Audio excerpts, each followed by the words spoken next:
Hello everybody on the YouTube. Good day.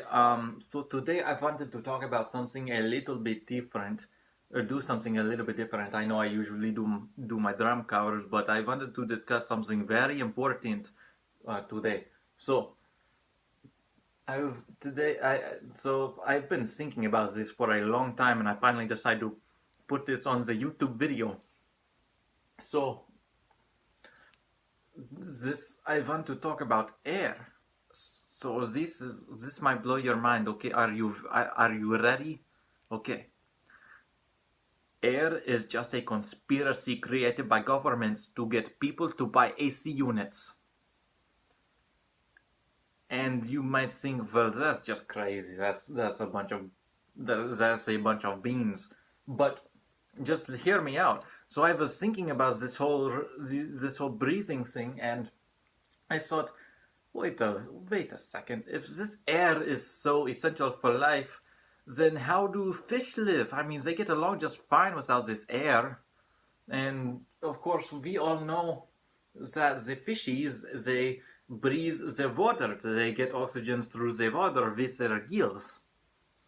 So I, I, I, I thought, well, what, you know, I, what am I trying to say? Okay, yeah. And so I had the realization that we get our oxygen not through breathing air, we get it through drinking so much water. I mean, think about it. You have to drink water to live. If you don't, you know what happens if you don't drink the water? You die. So I realize that's why we have to drink so much water, because we need the oxygen from the water. Now let me explain the respiration.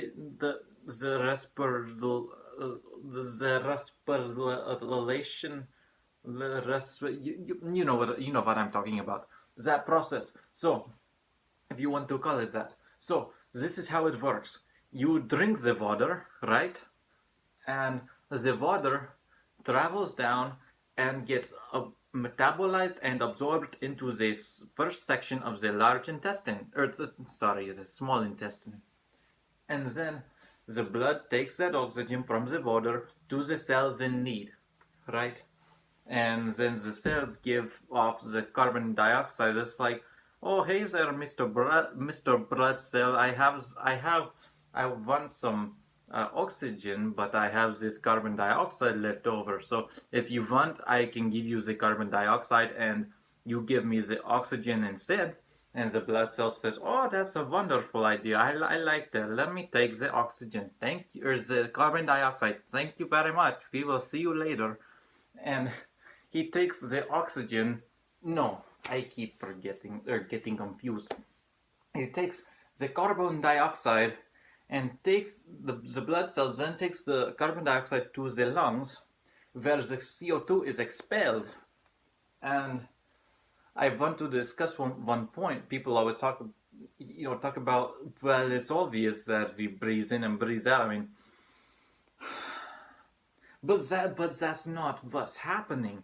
What's happening is this inhalation is just a sensation.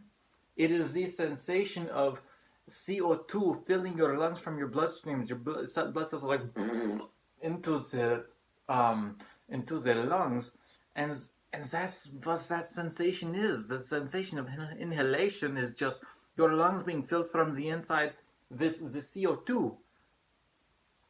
So, and then people usually make this comment, and they say, oh, well, why don't you just try to go live underwater? See how that works out for you. Okay, I'm not stupid. I know you live underwater, you die, you drown. But here's why. This is the reason why. So, the reason you drown if you go underwater for too long is because you do not have the negative pressure necessary to draw the CO2 into your lungs and expel it.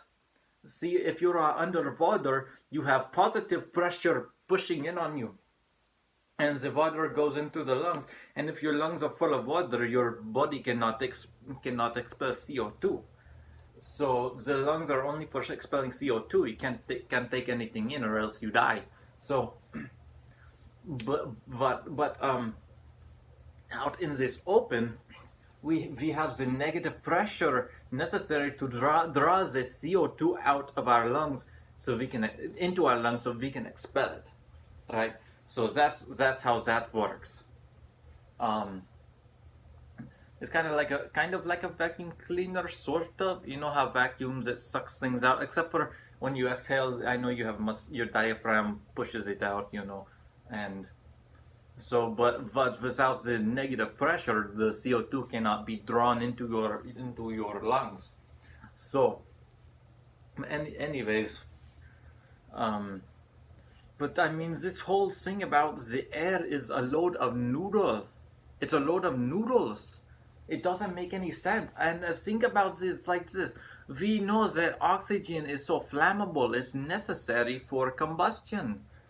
But if we are surrounded in this atmosphere of oxygen, then the slightest spark would cause the whole Earth's atmosphere to combust.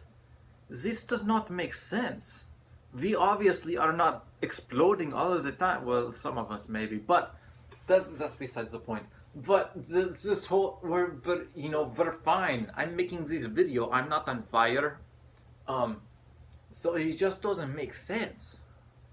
But and anyways, yeah. So that's my theory on air.